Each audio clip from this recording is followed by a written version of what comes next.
Ја слушате програмата Низ Светото Писмо.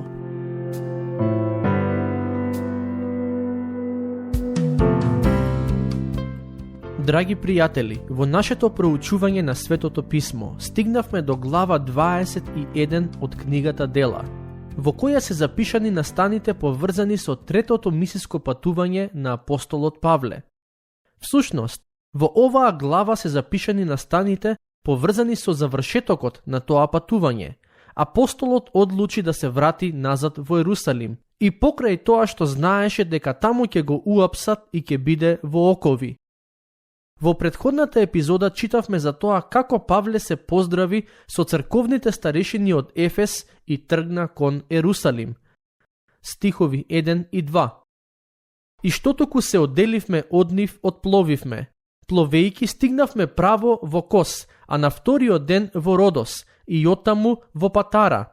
Таму, откако најдовме кораб кој заминуваше за Феникија, се качивме и отпловивме. Како што можете да забележите, доктор Лука, кој е автор на оваа книга, доста детално ги опишува сите локации низ кои мина Павле. Стих 3. Штом го надзревме Кипар и го оставивме одлево, запловивме кон Сирија, се симнавме во Тир, зашто таму требаше коработ да се растовари. Вие кои редовно ги слушате овие поуки, верувам ке се сетите дека при првото мисиско патување Павле и Варнава отидоа во Кипар, но овој пат Павле немаше намера да се врати во Кипар, бидејќи тоа беше област во која служеа Варнава и Јован Марко. Тие стигнаа во Тир, град кој беше познат по своето пристаниште. Стих 4. И кога ги најдовме учениците, таму останавме 7 дена. Тие, поттикнати од духот, му велеа на Павле да не влегува во Ерусалим. Има христијани кои веруваат дека апостолот Павле направи голема грешка затоа што се упати кон Ерусалим.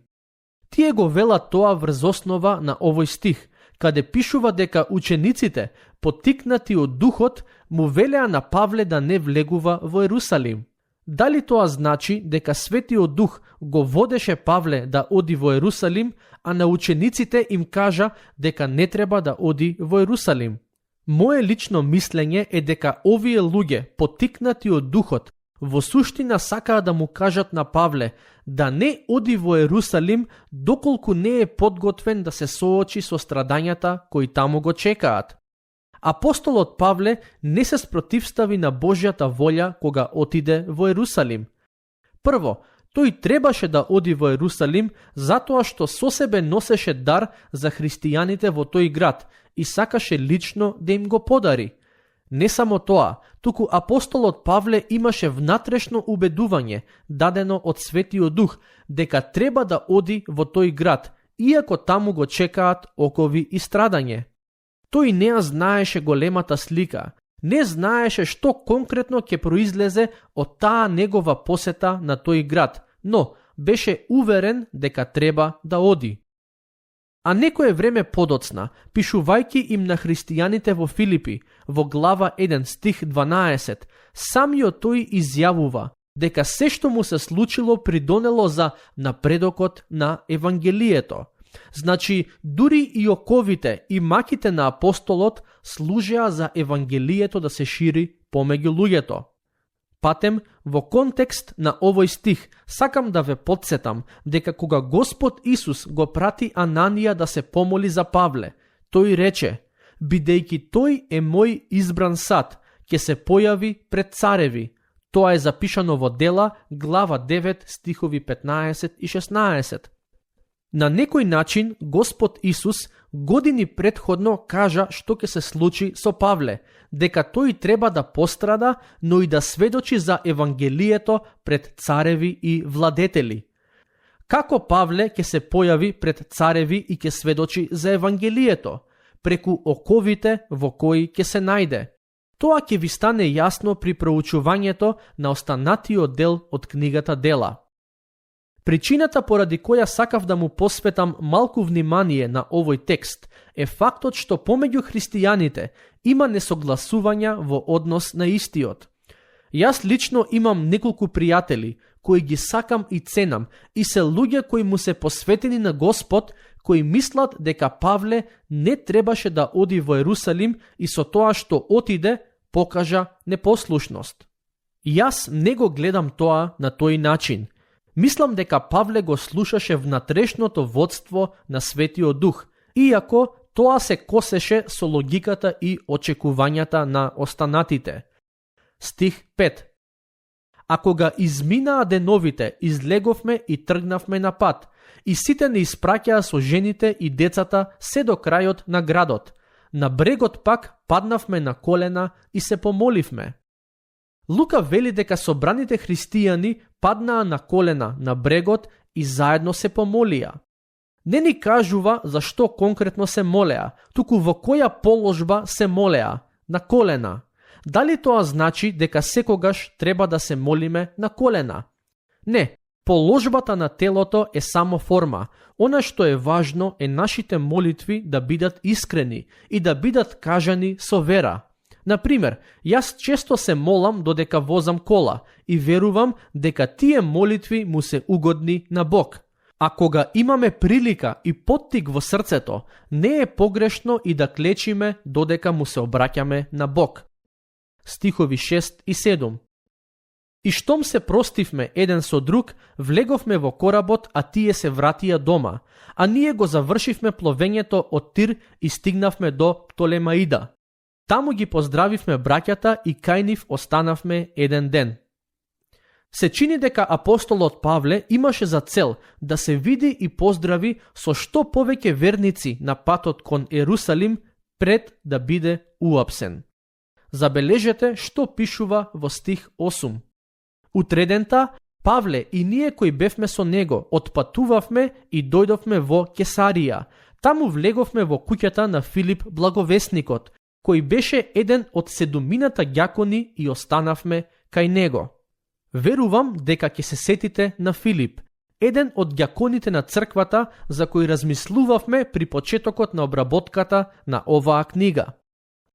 Лука вели дека Павле и неговите соработници отидоа во Кесарија во домот на Филип. Последното што го прочитавме за него беше дека му помогна на еден евнух од Етиопија да го разбере и прифати Евангелието, но и дека откако го крсти етиопјанинот, Филип го проповедаше Евангелието се додека не стигна во Кесарија. Тоа е запишано во Дела, глава 8, стих 40. Може би се прашувате што се случи со Филип во меѓувреме. Дали продолжи да му служи на Бог? Следниот стих ни открива интересен детал од неговиот личен живот. Стих 9. Тој имаше 4 ќерки девици кои пророкуваа. Има две нешта кои сакам да ги нагласам во контекст на овој стих. Прво, важно е да објаснам што значи дарот на пророштво. Во суштина, пророкувањето значи зборување во Божјо име. Некогаш тоа може да подразбира претскажување на одредени нешта кои ќе се случат, но често значи зборување во Божјо име во контекст на сегашните случувања. Лука вели дека ќерките на Филип пророкуваа, односно им беше даден тој дар од Светиот Дух. Ова исто така ни дава до знаење дека во првата црква не само мажите, туку и жените го добивале тој дар. Стихови 10 и 11. Ние престојувавме кај нив многу дни. Тогаш од Јудеја слезе еден пророк по име Агав и кога дојде кај нас го зеде Павловиот појас, па ги врза рацете своји и нозете и рече: тоа го вели Духот Свети. Така ќе го врзат јудејците во Ерусалим оној маж на кого му припаѓа овој појас и ќе го предадат во рацете на незнабожците.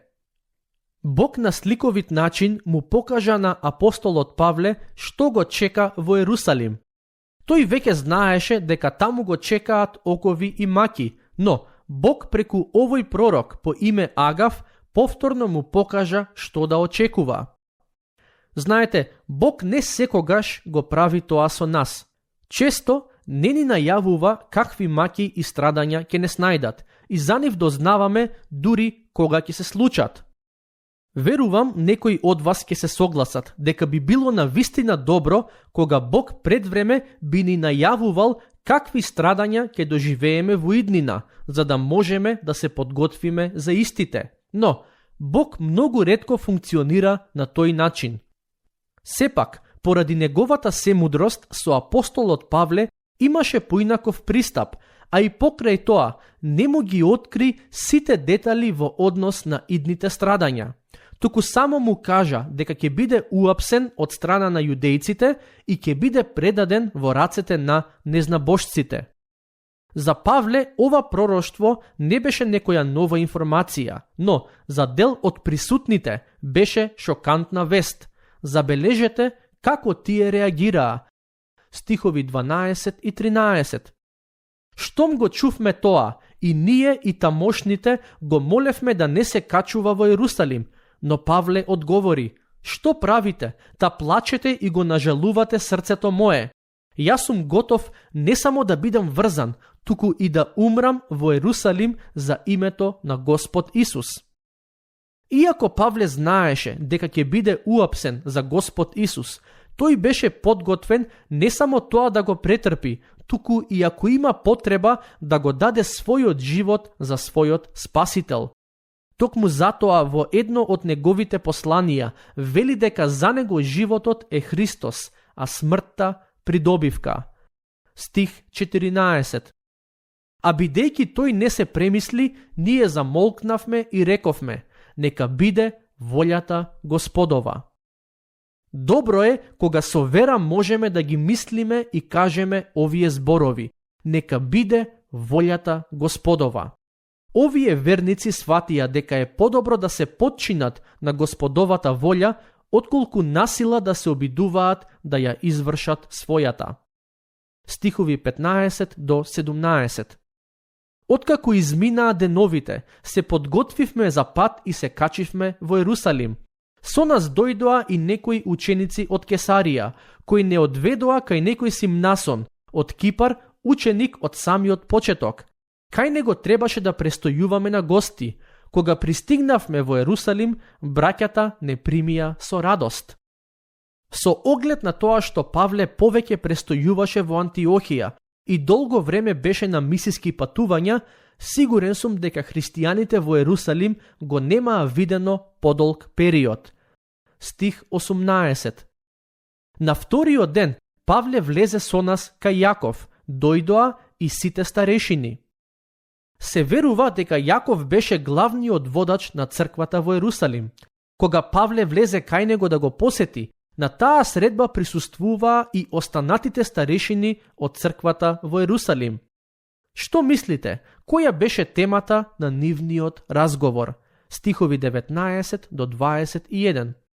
И откако ги поздрави, Павле им раскажа се поред што беше направил Бог меѓу незнабожците преку неговата служба, а тие, кога слушнаа, го славеа Бога и му рекоа: гледаш, брате, колку десетици илјади јудејци поверуваа и сите тие станаа ревносни приврзаници на законот. А за тебе многу им е зборувано дека ги учиш сите јудејци кои се меѓу незнабожците да отстапуваат од Мојсей, велејќи им да не ги обрезуваат чедата своји и да не постапуваат по обичаите. Не знам за вас, но ми се чини дека пораката на апостолот Павле не беше соодветно разбрана од некои луѓе во тоа време. Прво, апостолот Павле немаше за цел да ги потикнува луѓето да бидат ревносни приврзаници на законот. Тој немаше ништо против законот, но неговата порака се однесуваше на спасението на луѓето преку вера во Господ Исус. Според тоа што го читаме во Новиот Завет, не можеме да заклучиме дека апостолот Павле ги учеше јудејците да отстапуваат од Мојсеевиот закон. Но проповедаше дека спасението не се добива преку законот, туку преку вера во спасоносното дело на Господ Исус. Би било навистина лицемерно од страна на Павле да ги учи другите да отстапуваат од Мојсеевиот закон, кога самиот тој го почитуваше законот. Верувам ќе се сетите дека кога го зеде Тимотеј како свој соработник, Павле побара од него да се обрезе според Мојсеевиот закон, а Тимотеј го послуша. Не само тоа, туку Лука не известува дека апостолот дал завет според законот и го испочитува тој завет. Главната порака на Павле не беше во тоа дали луѓето треба да го почитуваат законот, туку дека не можат да го добијат спасението на ниту еден начин освен преку вера во Господ Исус. Што се однесува до обрезанието, самиот тој во 1 Коринтијаните, глава 7, стихови 17 и 18, ги советува луѓето да ја следат својата совест по однос на тоа прашање. Забележете ги неговите зборови запишани во 1 Коринтијаните, глава 9, стихови 19 до 23. Зашто, иако сум слободен од сите, станав роб на сите, та повеќето од нив да ги придобијам. За јудејците станав јудеец, за да придобијам јудејци. За оние што се под закон, станав како да сум под закон, за да ги придобијам и тие под закон. За оние што се без закон, станав како да сум без закон, иако пред Бога не сум без закон, туку сум под законот на Христос, за да ги придобијам и оние што се без закон. За слабите станав слаб, за да ги придобијам слабите. За сите станав се, та на каков и да било начин да спасам некој од нив. Со други зборови, на апостолот не му беше проблем да го почитува законот со цел да ги придобие јудејците за Христос, а и не му беше проблем во одредени аспекти да не се води според Мојсеевиот закон, доколку со тоа можеше да ги придобие неевреите за Христос. Стихови 22 до 25. И што да се прави сега? Без друго, ќе дојде многу народ зашто ќе слушнат дека си дошол. Направи пак што ти велиме. Кај нас има 4 мажи кои се под завет. Земи ги, очисти се со нив и плати им да си ги истрижат главите. И сите да разберат дека она што го слушнале за тебе не е ништо, туку дека и сам живееш според законот и го пазиш. А за незнабожците што поверуваа ние пишавме, откако решивме да не пазат ништо такво, туку само да се воздржуваат од идолски жртви, од крв, од удавено и од блудство. Со други зборови, Јаков и старешините на црквата во Ерусалим го советуваа Павле да биде внимателен во однос на неговото поведение во градот. Наместо да им се противи на јудејците во се, го советуваа да го пази пред нив законот, со цел да ги придобие за Евангелието. Во следната епизода ќе видиме дека Павле го послуша овој совет. Тој не мораше да го почитува законот, но одлучи да го направи тоа, бидејќи зад сето тоа имаше повозвишена цел. Истото важи и за нас денес. Тука ќе го завршиме денешното проучување. Во следната епизода ќе читаме и за моментот кога Павле беше уапсен во храмот во Ерусалим. Дотогаш, Бог нека ве благослови.